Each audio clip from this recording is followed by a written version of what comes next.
Hello everyone, সবাই কেমন আছো? আমরা সবাই খুব ভালো আছি। আমি সোনালি, আমার নতুন এই ভিডিওতে সবাইকে অনেক অনেক স্বাগত। দিনটি ছিল অষ্টমীর দিন। দুর্গাপুজো অনেক আগেই চলে গেছে, কিন্তু আমার ভিডিও দেওয়া ওঠা হয়নি। অষ্টমীর দিন সকালবেলাতেই মা আর ভাই চলে এসেছিলো আমাদের বাড়িতে আমাদের নিয়ে যাওয়ার জন্য। তো আমরা ফুলিয়াতে যাব আজকে। এখন বিকেলবেলা। আমরা এই বিকেলবেলাতেই বেরিয়ে পড়বো। বাড়ি যেতে আমাদের ওই 1 থেকে দেড় ঘন্টা মতন লাগবে বাই রোড গেলে।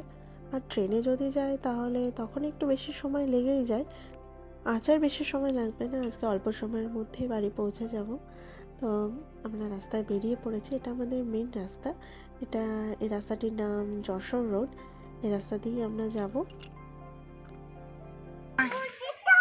আয় আয় ম্যাও আয় আয় আসো না ম্যাও খাবে আয় আয় ম্যাও আয় আমি পুটি খাই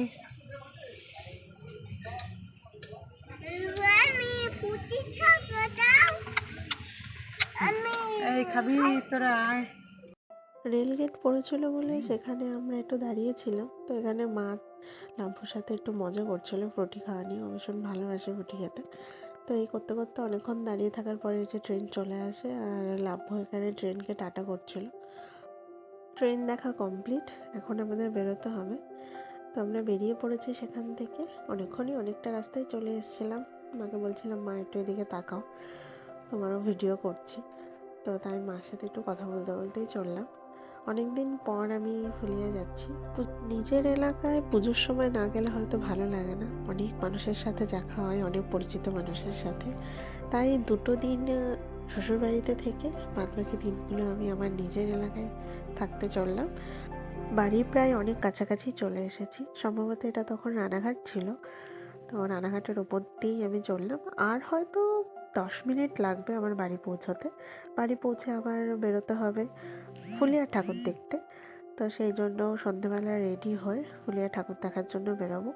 গেলে অবশ্যই তোমাদেরকে দেখাবো ফুলিয়ার ঠাকুর কেমন হয়েছিল। প্রতিটা প্যান্ডেল এতটাই সুন্দর করে যে প্রতিমা সমেত প্যান্ডেল দেখতেও ভীষণ ভালো লাগে। তখন বাজে ওই রাত 10টা মতন। ভেবেছিলাম সন্ধ্যেবেলাতেই বেরোবো, কিন্তু মা বললো ভীষণ ভিড় হবে, টোটো যেতে দেবে না। তো সেই জন্য এত রাত করে বেরোনো। ভাই তো সন্ধ্যেবেলায় এসে চলেই গেছে ঠাকুর দেখতে বন্ধুদের সাথে।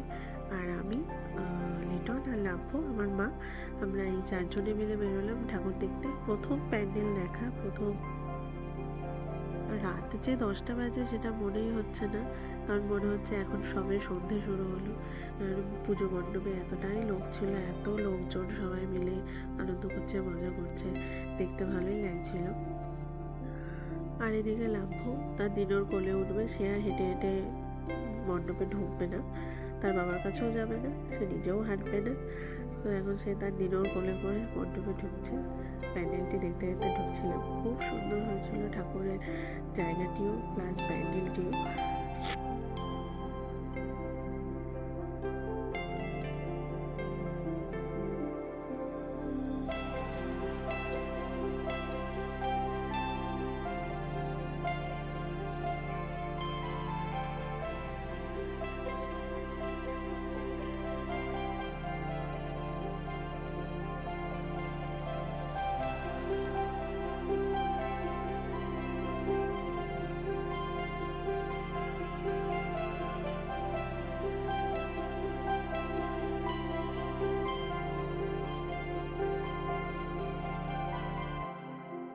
এতটাই সুন্দর করে সাজিয়েছে যে দেখে পুরো মন ভরে যাচ্ছিল। আমার প্রতিমাটি দেখে তো ভীষণ সুন্দর লাগছিল।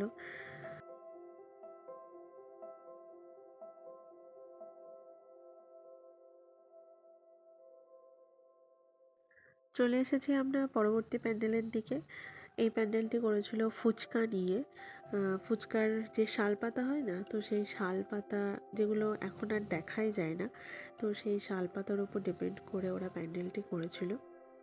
যা কারেন্ট অফ হয়ে গেছিলো, আবার চলে এসছে। তো এই শালপাতার ওপর ফুচকাও রেখেছিল ওরা। ওরা নিচ দিয়ে এই যে উপরে ছোট ছোট বল মতন, তো তো ওই বলগুলো ওগুলো ফুচকা, তো ফুচকা ঝুলিয়ে দিয়েছিল, প্লাস এই যে দেওয়াল যেগুলো ছিল সেখানে ফুচকা ছিল, এই যে ফুচকার বক্স, তো বক্সের মধ্যে ফুচকা আছে। তো দিয়ে সব মিলিয়ে ডেকোরেশনটা খুব সুন্দর করেছিল। আর প্রতিমাটার তো কোনো তুলনাই নেই। এখানে মা কালীর আরাধনা হয়েছে, সাথে মা দুর্গারও আরাধনা হচ্ছিল। চলে এসেছি পরের মণ্ডপে। এটা করেছিল আইফেল টাওয়ার, এবং তার লাইটিংটাও তো ভীষণ সুন্দর লাগছে, তোমরা দেখতেই পাচ্ছ। লাইটিংটাও খুব ভালো করেছিল, ভীষণ কালারফুল লাগছিল। কিন্তু এই সময় দেখতে এখানে যতটা সুন্দর লাগছে ক্যামেরাতে, সামনে সত্যি কথা বলতে দাঁড়ানো যাচ্ছিল, কারণ লাইটের এত বেশি মানে ঝলকানি। আমার তো ভীষণ অসুবিধা হচ্ছিল, চোখে ভীষণ এফেক্ট করছিল, যার জন্য আমি বেশিক্ষণ ছিলাম না এখানে। তো তো কিছুটা সময় ওখানে থেকে প্রতিমাটি দেখে আমরা ওখান থেকে আস্তে আস্তে চলে আসি। এসছি আমরা পরবর্তী মণ্ডপের দিকে। এই যে আর একটি প্যান্ডেল এখান থেকে শুরু হয়েছে, খুব ছোট রাস্তার মধ্যে দিয়ে শুরু হয়েছে, কিন্তু এই প্যান্ডেলটা এত সুন্দর করেছে মানে আমি জাস্ট অবাক হয়ে গেছি। প্রথমে আমি বুঝতে পারিনি, আমাকে লিটন বলছিল দেখো এগুলো কত সুন্দর করেছে, কাগজ দিয়ে কত সুন্দর করে জামা বানিয়েছে, মানে ছেলেদের জামা শার্ট বানিয়েছিল, প্লাস আরও অনেক কিছু করেছিল।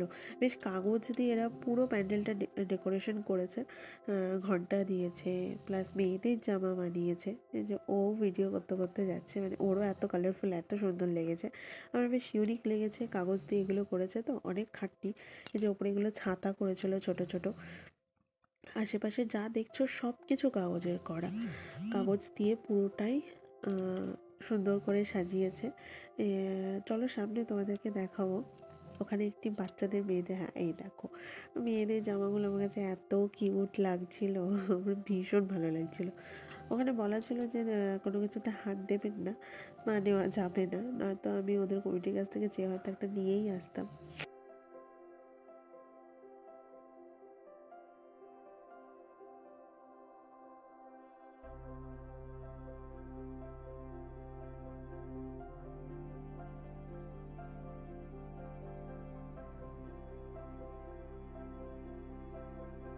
আমরা আবার আরেকটা মণ্ডপের দিকে। এই প্যান্ডেলটি এর আগের বছর আমি এক জায়গায় দেখেছিলাম, তো সেম প্যান্ডেলই আবার আর এক জায়গায় করা হয়েছে। তো ভালোই লাগছিল এমনি, এরকম প্যাটার্নে আমি দেখেছি তো এর আগেরবার। তো নতুনত্ব সেরকম কিছু লাগেনি, তবে আমার কাছে বেশ ভালো লেগেছে। থার্মোকল দিয়ে মেবি করেছিল, থার্মোকল টাইপ শোলা এরকম কিছু দিয়েই করেছিল। তবে এই প্যান্ডেলটির কালারটা খুব ভালো লাগছিল। প্রত্যেকটা প্যান্ডেলেরই ভেতরের লাইটটি যদি সুন্দরভাবে না দেয় তাহলে হয়তো প্যান্ডেলটা ফুটে ওঠে না। এটা দেখার পরে আমরা পরের জায়গায় চলে যাই। তো এটি একটা খোলামেলা জায়গার মধ্যেই করেছিল। এই খোলামেলা জায়গাটা প্রত্যেক বছরই করে, এটা জাস্ট বছরে একবারই এই জায়গাটাই এরকমভাবে সুন্দরভাবে ডেকোরেশন করে, দেখতে ভালোই লাগে। আমরা প্রায় আমাদের ঠাকুর দেখার শেষের দিকে চলে এসেছি। মাঝখানে অনেকগুলো ভিডিও আমার নেওয়া হয়নি, করা হয়নি। তো এইটাই প্রায় শেষের দিকে। এখানে লাভ্য ভীষণ মজা করছিলো, এগুলো দেখে ওঠার চেষ্টা করছিলো, ওর ভালো লাগছিলো খুব। আসলে ও খোলামেলা জায়গা পেলেও ভীষণ মজা আনন্দ করতে ভালোবাসে, তো সেগুলোই করছিল। এগুলো খুব সুন্দরভাবে পুতুল দিয়ে সাজায়, আর সঙ্গে প্রতিমা তো অবশ্যই থাকে। সারা এদের থিম হয়তো প্রজাপতি নিয়ে কিছু একটা ছিল, সারা গাছ ভর্তি প্রজাপতি ছিল।